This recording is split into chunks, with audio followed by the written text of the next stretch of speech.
When did the Western gaming community begin using the word visual novel? The term is fairly ubiquitous today, describing a game that is similar to a mixed media digital novel with minimal interactivity. But when exactly did the English-speaking fanbase begin using the term?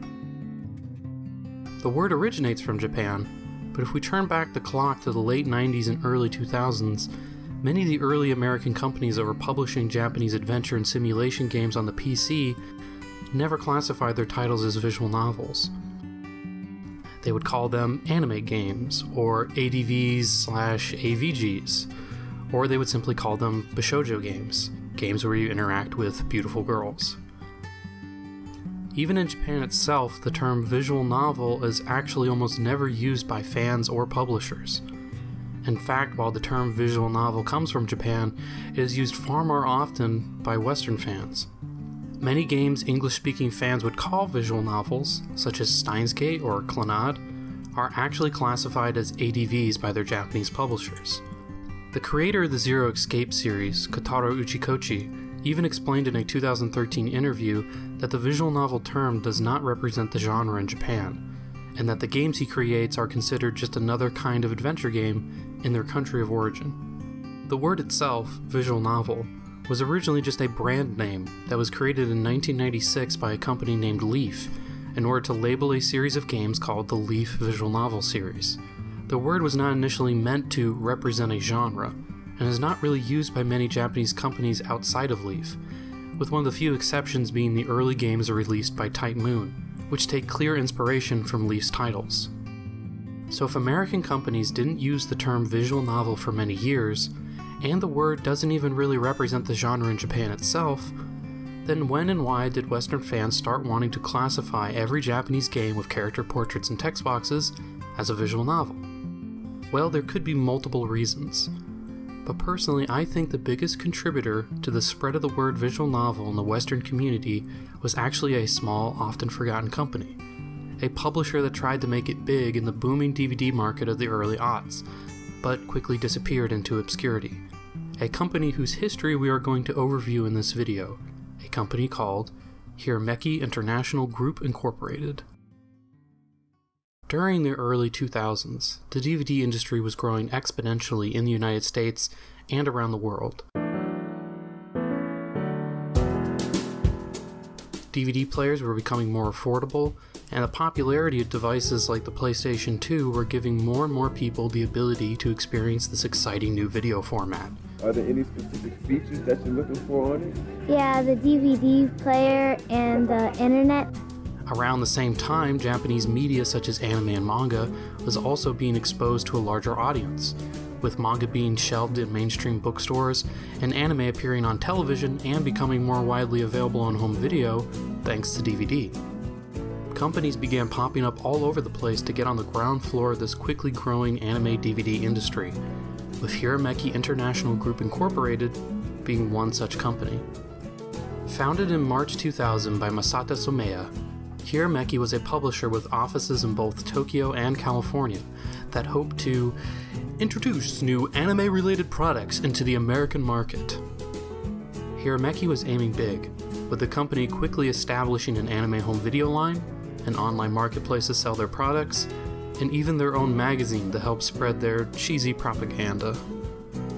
Hirameki's name means flash in Japanese, and just like their namesake would ironically imply, they had all the makings of an overly excited startup that would quickly disappear like a flash, just like so many other anime publishers in this era.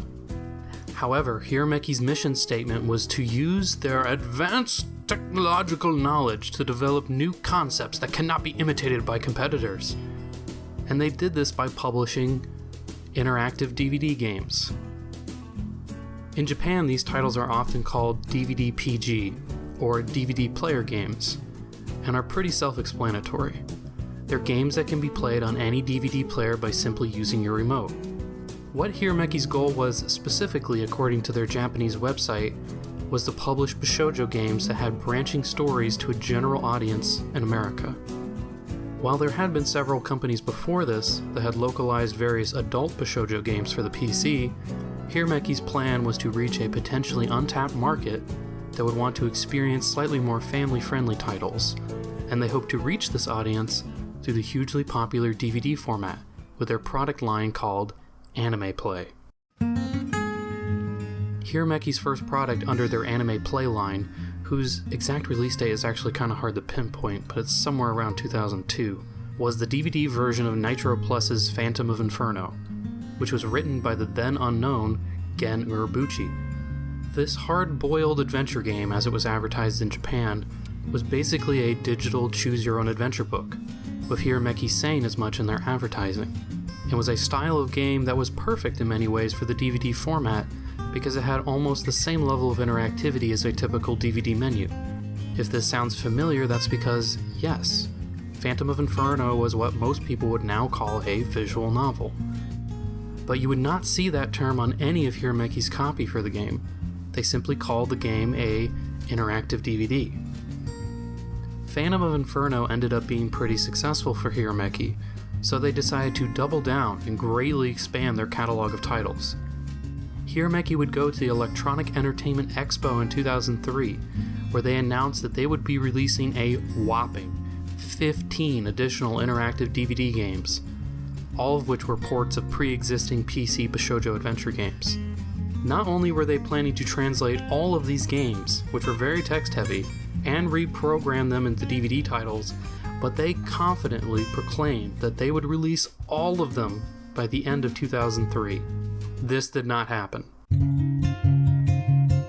In fact, none of the games Hirameki announced made their initial 2003 release date, and 11 of the 15 games announced would end up being cancelled, with 2003 ending without a single game being released by the company. The following year, Hirameki would try to make good on many of the promises they made in 2003, and reorganize themselves to a more realistic scale.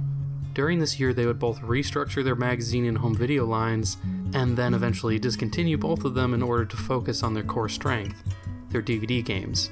In fact, their interactive DVD line would see the most activity in 2004 than in the entire life of the company, with Hirameki releasing 5 titles that year, starting with Amusement Park and Days of Love in February of that year.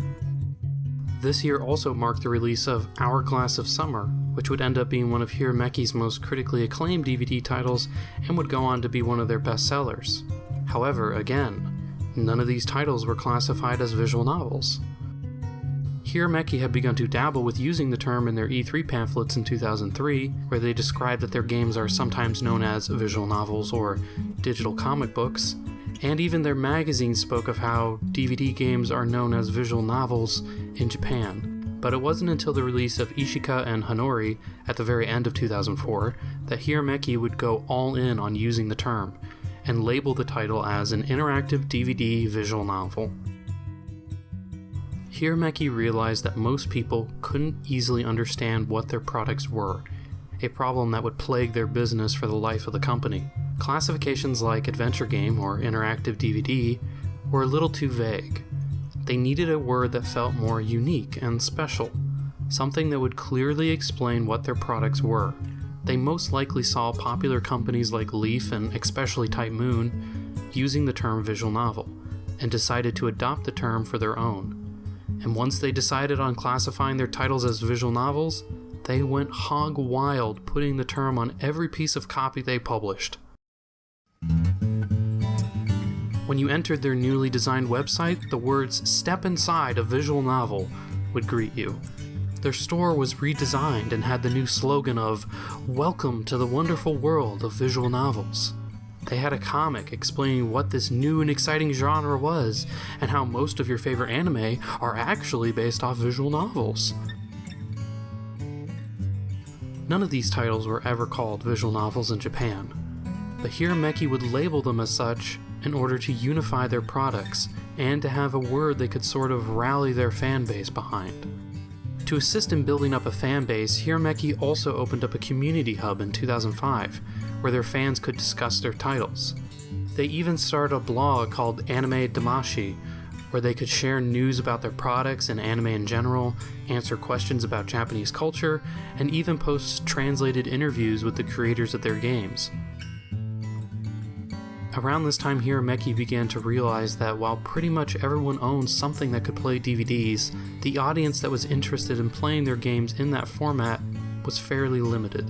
On top of that, the limited interactivity of DVD players made porting pre-existing titles difficult and expensive, so the company began to readjust their strategy. 2005 was the year that they would begin their Anime Play PC line, where they would release titles for Windows-based computers, beginning with 2 titles developed by Kid Corp, the people who brought you Pepsi Man.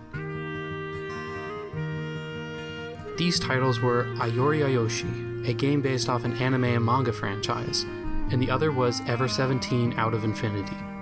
The former title would end up being perhaps one of the single most important games in the history of the Western VN fandom. This may sound a bit hyperbolic, and even Hirameki themselves would be a little surprised to hear this because, while Ever 17 would not meet the company's sales expectation during its life, the game would have a far-reaching long-term effect on the VN fandom. The title told a sci-fi story about a group of kids trapped in an underwater amusement park that was written in part by the future creator of the Zero Escape series, the previously mentioned Kotaro Uchikoshi. The elaborate and twisty storyline blew people away at the time. It made many fans into die-hard otaku for the visual novel genre. If you look at the old forums on Hirameki's site, a large majority of the board's activities is actually dedicated to talking about Ever 17. Today there are even many professional translators that localize visual novels, such as John Hooper over at Lemniska, that entered the industry because Ever 17 made them fans of the genre. Even the Visual Novel Database, a website that played a huge part in helping to grow the Western visual novel fandom, would not exist if it wasn't for Ever 17, with the founder of the site even saying as much on the Visual Novel Database's About page. This might explain why the early fandom became so attached to the word visual novel, because many of these early adopters became fans of the genre through Hirameki, who had basically overinflated the term's importance in order to sell their products. In many ways, Ever 17 was Hirameki's biggest title they would ever release, and after the game was published in December 2005, the company would begin to slowly wind down. Hirameki began 2006 by announcing that they would be officially ending their interactive DVD product line at that year's New York Comic Con. The year before, they had released the first volume of Exodus Guilty, so they planned to finish their DVD line with the last 2 volumes of the series, and then shift their focus to exclusively releasing PC titles.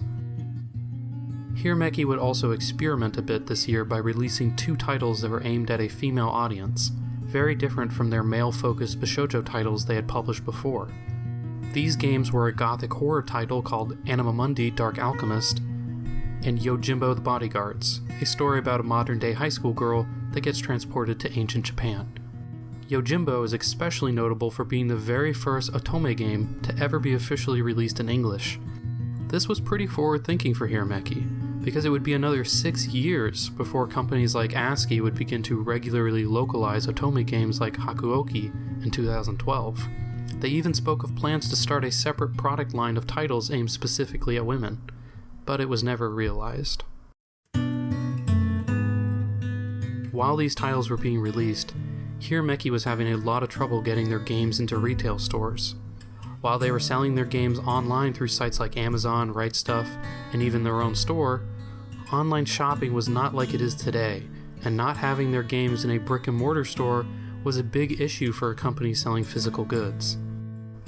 Many stores did not consider Hirameki's products to be real video games, so they wouldn't stock them. And while the company managed to get Best Buy to stock the first volume of Exodus Guilty in 2005, the lackluster sales of the second volume led to Best Buy refusing to stock their future products. Because of this, Hirameki actually opened up their own physical store location in January 2006 in City of Industry, California, with plans to open up even more locations in the future. The following year, Hirameki even dabbled in digital distribution, by releasing their next PC title, Piece of Wonder, as a download title first, before later doing a physical release. The rest of 2007 would go by without much activity from Hirameki, until they eventually closed their physical store location in November. Just a few months later, on January 2nd, 2008, Hirameki would finally announce that they would be leaving the industry completely. They thanked their fans for their support and closed down their website and online store that day.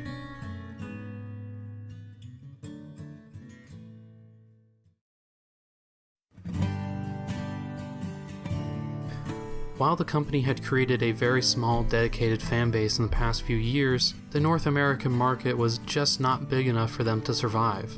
Plus, the company stretching their resources across multiple ventures certainly didn't help.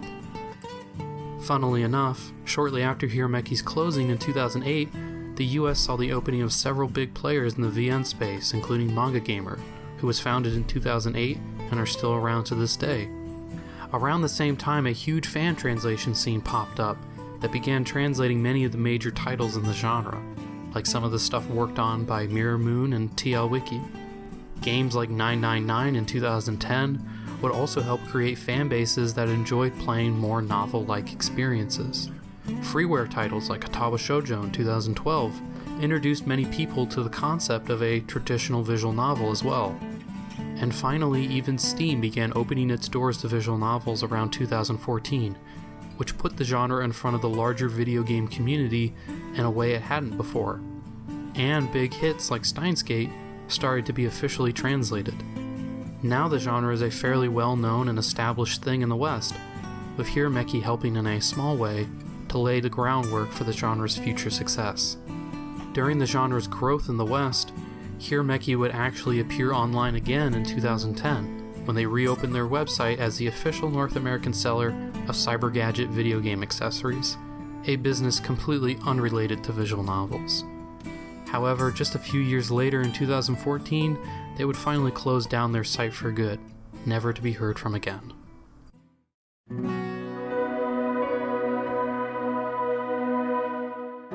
Hirameki was a strange little company whose eyes were maybe too big for its stomach. It's easy to look at their output and think they were maybe even a little sketchy, especially in the beginning, but it feels more like they were simply inexperienced. Hirameki just didn't have the manpower, money, or know-how to match its own ambitions, and they made one too many bad bets by investing in things like the DVD format. On top of all that, the American market had not been primed to appreciate or even comprehend novel-style video games.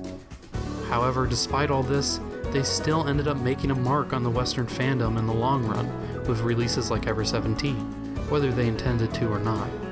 While most modern visual novel fans may not know their name, or even the games they published, the titles they released, the community they helped foster, and their albeit cheesy marketing copy ended up in many ways defining the vocabulary of the Western VN community.